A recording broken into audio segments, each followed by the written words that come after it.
Wenatchee Foothills, Washington, October 1903. The autumn air, sharp with the promise of pine and the coming frost, carried the rhythmic clang of hammer on steel.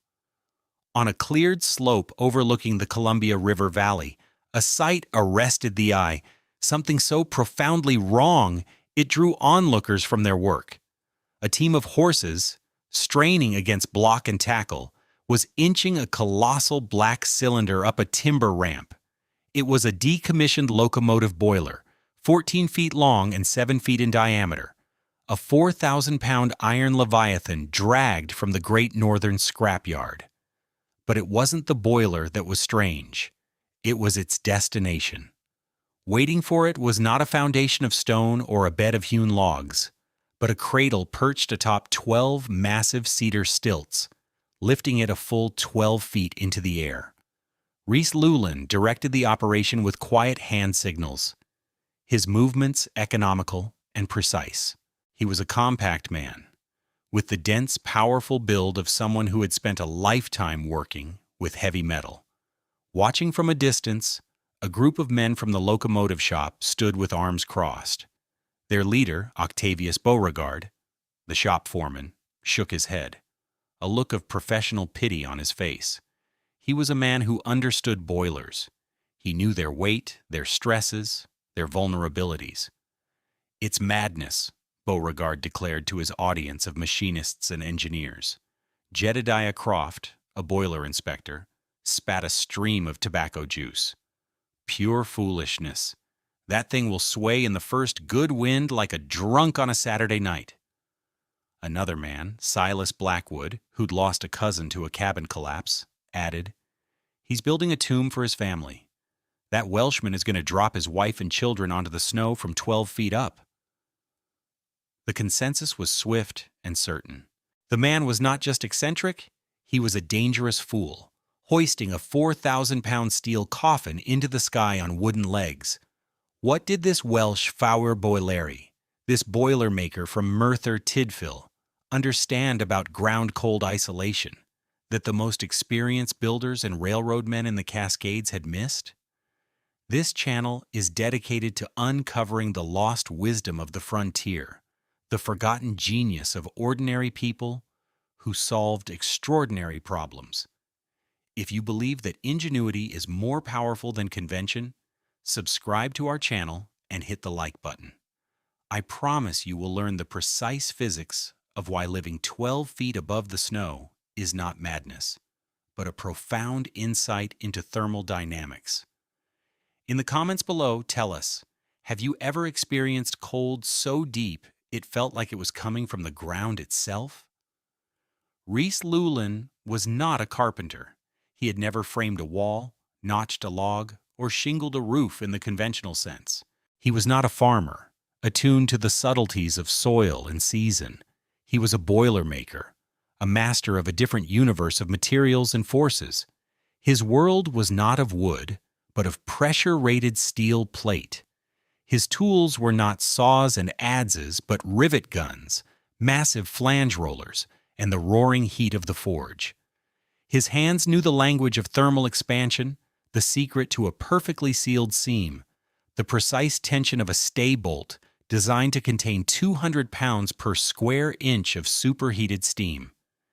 He had spent 20 years in the smoke-choked valleys of South Wales, building the iron hearts that powered the industrial world. When he brought his wife Bronwyn and their 2 small children, Dafydd and Anwen, to the Wenatchee foothills, he believed the promise of open land and clean air. He built a small, tight log cabin, just as his neighbors had, chinking it with mud and moss. Then their first winter arrived in 1902, and it was a lesson in a kind of cold he had never known. This wasn't the damp chill of Wales.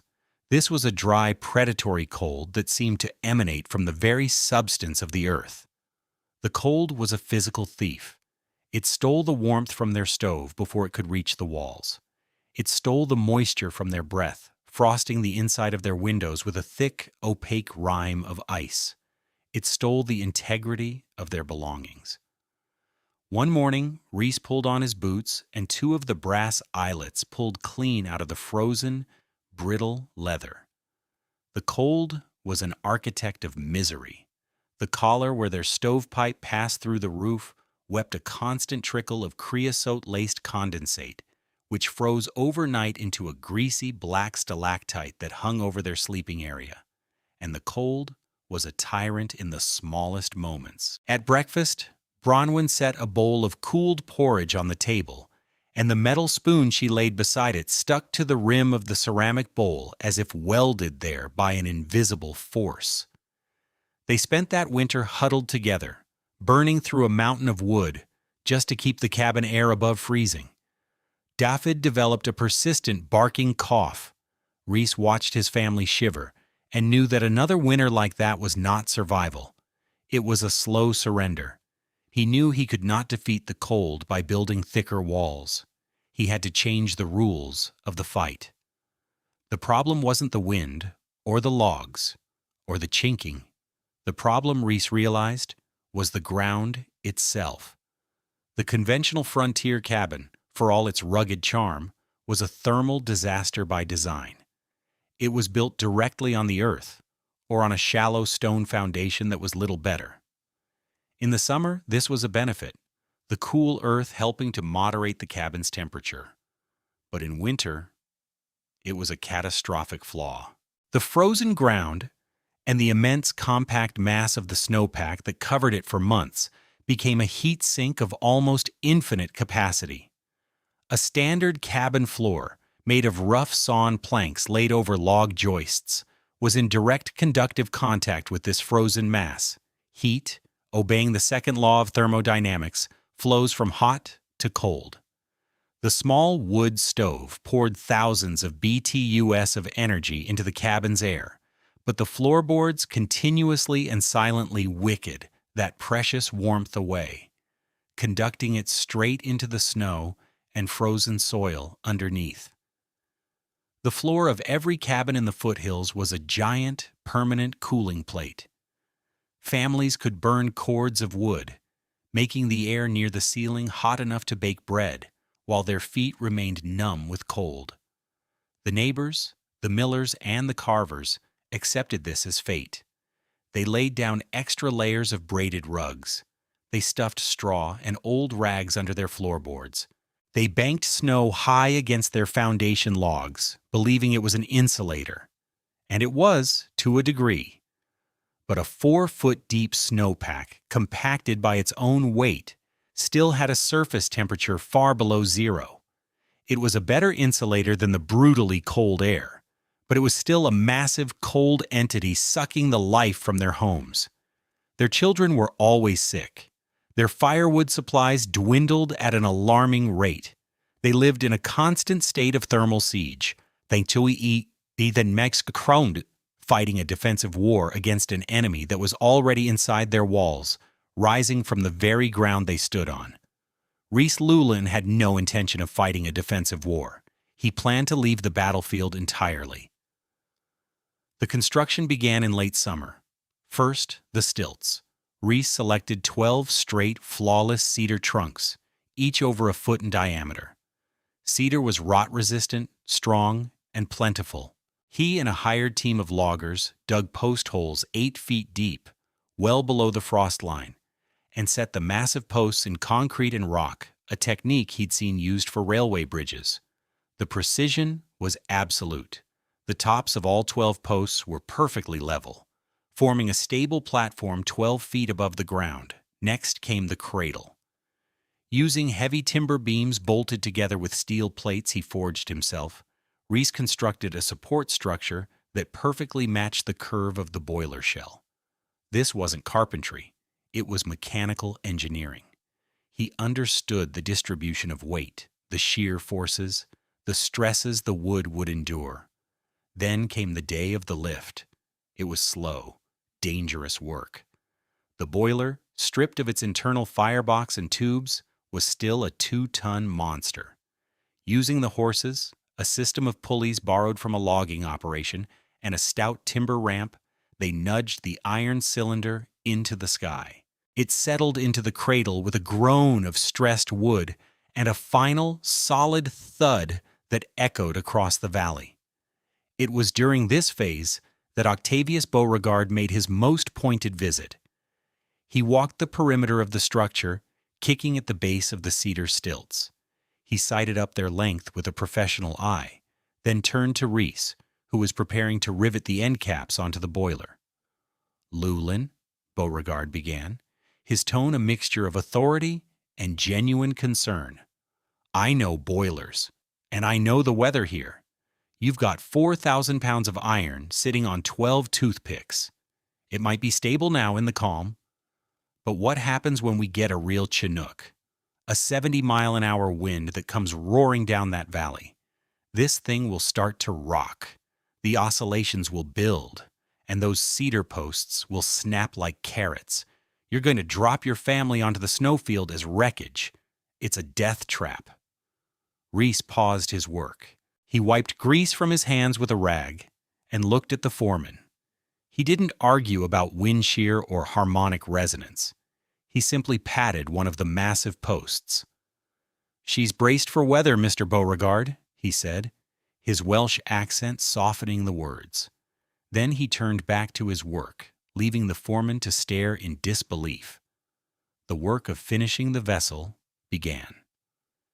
Rhys was in his element. He cut and fitted 2 end plates from heavy steel, leaving openings for a door and a small window. Using his riveting tools, he sealed the ends, creating a single, contiguous steel shell. The sound of the rivet gun, a sharp and alien sound in the quiet woods, rang out for days. Between the outer steel plate and an inner wall of wood paneling, he packed a 5-inch thick layer of dense wool felt, a superb insulator he'd used to lag steam pipes. He cut a hole at the apex of the curved ceiling and installed a stovepipe, carefully sealing it with a high-temperature gasket. He built a sturdy ladder, more like a ship's companionway than a simple ladder, leading up to the door. Bronwyn watched the strange structure take shape. She had learned to trust her husband's hands and his quiet confidence. One evening, as the sun set behind the Cascades, casting a long shadow from the stilted cylinder, she stood beside him. "It looks like a great black egg in a nest, Rhys," she said, her voice holding a note of wonder and a tremor of anxiety. "Will it be steady?" Rhys put an arm around her shoulder and pointed down at the massive, deeply set posts. "The wind will pass under us, Cariad," he said, "and so will the cold." To understand the genius of Rhys Llewelyn's design, you have to understand the physics of heat transfer, specifically conduction. Conduction is the transfer of heat through direct physical contact. It's why a metal spoon in a hot cup of tea gets hot. The cabin floors of the Wenatchee foothills were the spoon, and the frozen ground was the tea, only in reverse.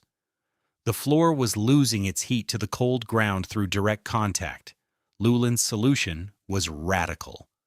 By hoisting his home 12 feet into the air, he created a massive insulating gap of the best and cheapest insulator available, air. He had completely severed the conductive link to the ground. The immense heat-sucking mass of the snowpack was now irrelevant to his floor. It could be 5 feet deep or 15 feet deep. It could be minus 10 degrees or minus 40. The cold had no direct path into his home from below. Let's consider the numbers. A typical log cabin might lose 30 BTUs per hour for every square foot of its floor, a constant draining loss. For a 200-square-foot cabin, that's 6,000 BTUs per hour, the equivalent of a small stove burner running constantly, disappearing straight into the ground. Llewelyn's elevated floor, with only still air beneath it, might lose only 5 BTUs per hour per square foot to the air below. He had reduced his heat loss through the floor by over 80% with a single design choice. Furthermore, the shape of the dwelling was an active part of the heating system. A small, efficient wood stove sat in the center of the cylindrical space. Its radiant heat warmed the curved iron walls. Unlike a square cabin with cold corners and dead air spots, the boiler's interior created a natural convection loop. Air warmed by the stove would rise, follow the curve of the ceiling, cool slightly, and descend down the opposite wall, flowing across the floor, back to the stove to be reheated. This gentle, constant circulation distributed the heat with incredible efficiency, creating a nearly uniform temperature from floor to ceiling. The iron shell itself became a giant, gentle radiator, holding and emitting warmth in all directions. Llewelyn hadn't just built a shelter. He had designed a closed thermal system, a machine for living warmly. That winter, the weather came not as a storm, but as an invasion.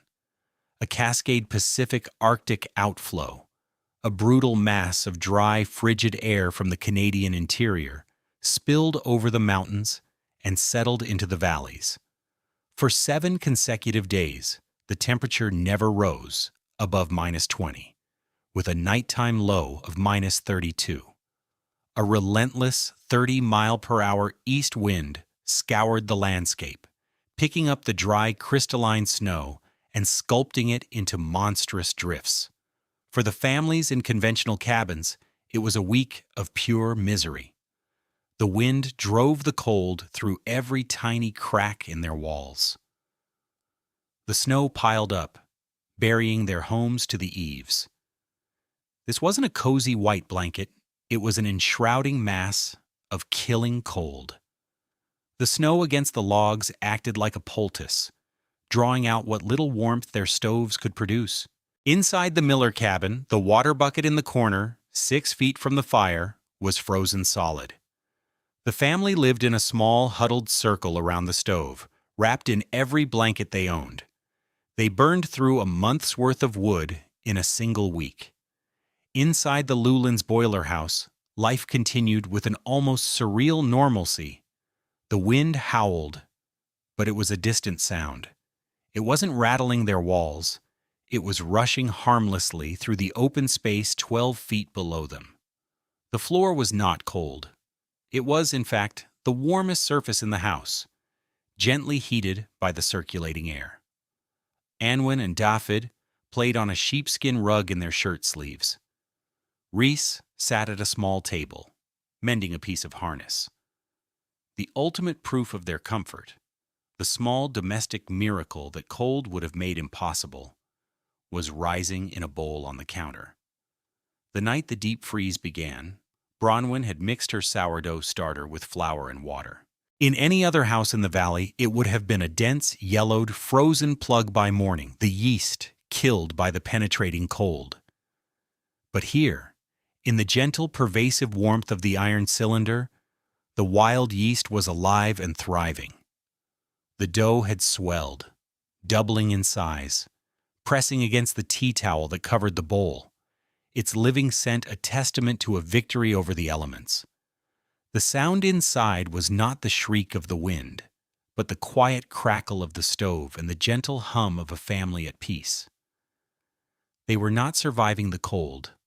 They were ignoring it. They were an island of warmth, floating on an ocean of winter. On the 8th day, the wind stopped. The sun rose into a sky of crystalline blue, illuminating a world transformed. The foothills were buried, the landscape smoothed and rounded into enormous, sweeping dunes of white. Octavius Beauregard put on his heaviest coat and climbed the ridge behind his house. His primary concern was a siding where he stored 2 great northern boxcars full of equipment. As he crested the hill, his heart sank. The wind had created a lee drift of immense size. The 2 massive boxcars, each 14 feet high, were almost completely gone, visible only as 2 faint rectangular humps under an 11-foot wall of snow. It would take a crew of 20 men a week to dig them out. Frustrated and cold, he scanned the rest of the valley. His eyes instinctively sought out Llewelyn's Hill. He expected to see nothing, or perhaps the splintered remains of cedar posts sticking up from a drift. What he saw stopped him cold. There, on the next slope, sat the black boiler house, It was untouched. The wind had scoured the snow from the windward side and deposited it in a smooth, elegant drift on the leeward.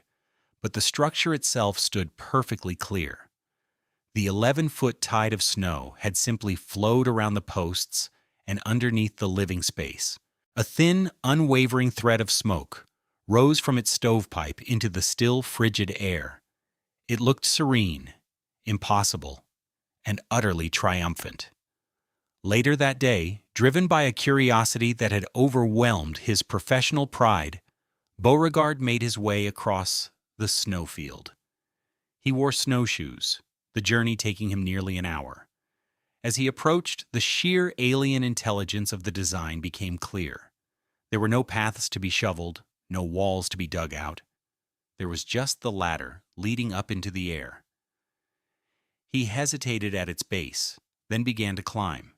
He reached the small landing outside the door. He braced himself, expecting the iron door handle to be a source of searing, instant frostbite on his gloved hand. He expected to have to put his shoulder into the door to break it free of a seal of ice. Instead, the handle was merely cool. It turned easily. He pulled the door open and was met not by a blast of frigid, stale air, but by a gentle, silent wave of warmth. It was a dry, clean, living warmth that smelled faintly of baking bread and wood smoke. He stood on the threshold, speechless. The entire Llewelyn family was there.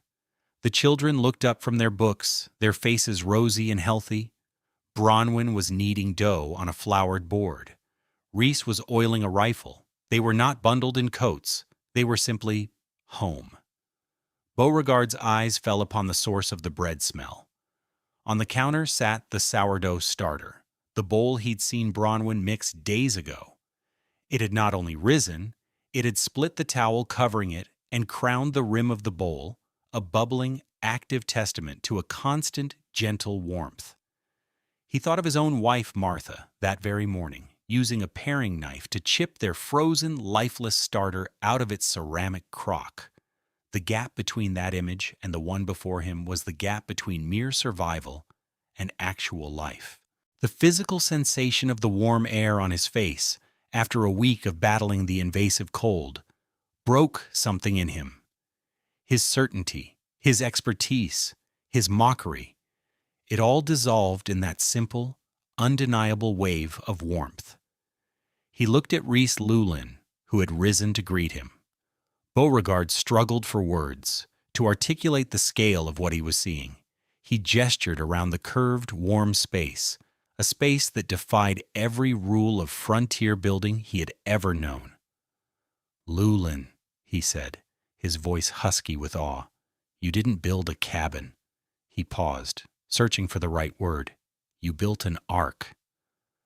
Octavius Beauregard became Rhys Llewelyn's most powerful advocate. The story of the Ark, the house that floated above the winter, spread through the great northern workshops. The foreman, a man whose opinion on mechanical matters was law, described the warm floor, the shirt-sleeved children, and the living sourdough. He didn't just tell the story. He explained the principle of ground-cold isolation with the zeal of a convert. He made his fellow engineers and mechanics understand that Llewelyn wasn't a fool. He was a physicist, working with steel and wood. The railroad, always a practical enterprise, saw an opportunity.